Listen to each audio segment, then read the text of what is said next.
भंवरनाथ की रात एक भयानक कहानी। साल 1997 का समय था। उत्तर भारत के एक घने जंगल के पास बसा एक छोटा सा गांव था, भंवरनाथ। गांव में लोग अकाल तक मेहनती लेकिन निडर मान जाते थे। यहाँ के लोग प्रकृति की हर बात को गहरा सम्मान देते थे, जल, धरती, अंधेरा और रात की अनकही आवाजों का। लेकिन भंवरनाथ के आसपास एक पुराना मंदिर था, निशी पिशाचिनी का मंदिर, जो बरसों से वीरान पड़ा था। लोग कहते थे, जो भी निशी पिशाचिनी को रात के 3:03 बजे पुकारता है, उसकी आत्मा कभी चैन से नहीं सोती। कहानी ऐसे शुरू होती है। गांव में अंधेरी अफवाह। गांव के बुजुर्ग अक्सर रात के समय जंगल की ओर नहीं जाने की चेतावनी देते थे। कहते थे कि वहां अंधेरे में कुछ आवाजें आती हैं, धीमी फुसफुसाहट, जैसे कोई अपना नाम ले रहा हो। गांव का हर बच्चा यह सुनकर कांप जाता था। एक दिन गांव में सत्यप्रकाश नाम का एक युवक आया, जो एक शोध करता था। वह पुरानी कथाओं और रहस्यों पर शोध करता था। उसने सुना था कि निशी पिशाचिनी की कहानी बहुत पुरानी और गहरी है। उसने तय किया कि वह उस मंदिर तक स्वयं जाएगा और सब सच्चाई जानेगा। जंगल की तन्हाई। सत्यप्रकाश ने गांव वालों को मनाने की कोशिश की, लेकिन सबने उससे मना कर दिया। जाओ मत। एक जंगल की तन्हाई। सत्यप्रकाश ने गांव वालों को मनाने की कोशिश की, लेकिन सबने उससे मना कर दिया। जाओ मत, एक बुजुर्ग ने कहा।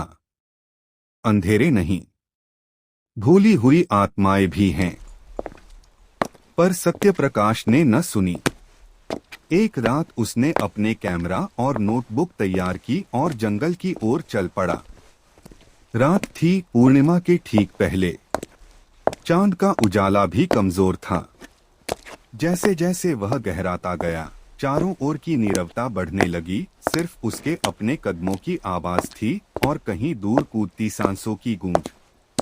निशी पिशाचिनी का मंदिर। आखिरकार वह उसी मंदिर के सामने पहुंचा। एक टूटा फूटा दरवाजा, गिरी हुई मूर्तियां और बीच में एक अधूरी आकृति, जिसकी आंखें मानो आज भी जीवित हों। सत्यप्रकाश ने अपने कैमरे की लाइट जलाई। तभी उसे एक धीमी फुसफुसाहट सुनाई दी। सत्य, सत्य। उसने चारों ओर देखा, पर कोई नहीं था। फिर अचानक शांत हवा में एक संस्कृति बनी। एक लड़की की आकृति, उसके आंखों में आंसू और नाखून लंबे झुके हुए। वह बोली, तुमने सच जानना चाहा। पिशाचिनी की दास्तान। लड़की ने अपनी कहानी शुरू की। उसका नाम विभा था। सालों पहले वह इसी गांव की थी। लोग उसके ज्ञान, शक्तियों और तंत्र विधान की वजह से उसे डरने लगे। किसी ने झूठा आरोप लगाया कि उसने गांव के एक युवक को नुकसान पहुंचाया था। बिना सुनवाई किए ही लोगों ने उसे मंदिर के पास जला दिया। लेकिन विभा ने चिल्लाकर कहा था, मत करो, मैं वापस आऊंगी। और जैसे ही उसकी चीख हवा में घुली, वहां एक भयानक आवाज गूंजी। अब सत्य का वक्त आया है। विभा की आत्मा पिशाचिनी बन गई, एक ऐसी शक्ति जिसे न तो मराया जा सकता था और न ही भुलाया जा सकता था। अब हर पूर्णिमा की रात, जब गांव के दिलों में डर बसता, वहां कोई पूछा, क्या तुम मेरा नाम जानती हो? तो वही आवाज गूंजती थी। क्या तुम मेरा नाम जानती हो? तो वही आवाज गूंजती थी। मैं तुम्हारा सच जानती हूँ, और मैं वही सुनती हूँ जो तुम छुपाते हो। सत्यप्रकाश का अंतिम प्रहार। सत्यप्रकाश की सांसें तेज हो रही थीं। उसने नोटबुक निकाली और सारे संकेत लिखने लगा। तभी अचानक मंदिर के काले अंधेरे से एक भयानक चीख निकली और विभा की छाया उसके सामने घिरने लगी।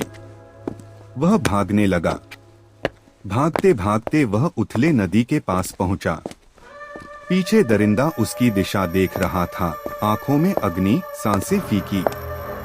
वह नदी पार करना चाहता था, पर तभी एक धीमी सी आवाज कानों में गूंजी, तुम सच से भाग नहीं सकते। और फिर सब काले धुएं में लिपट गया।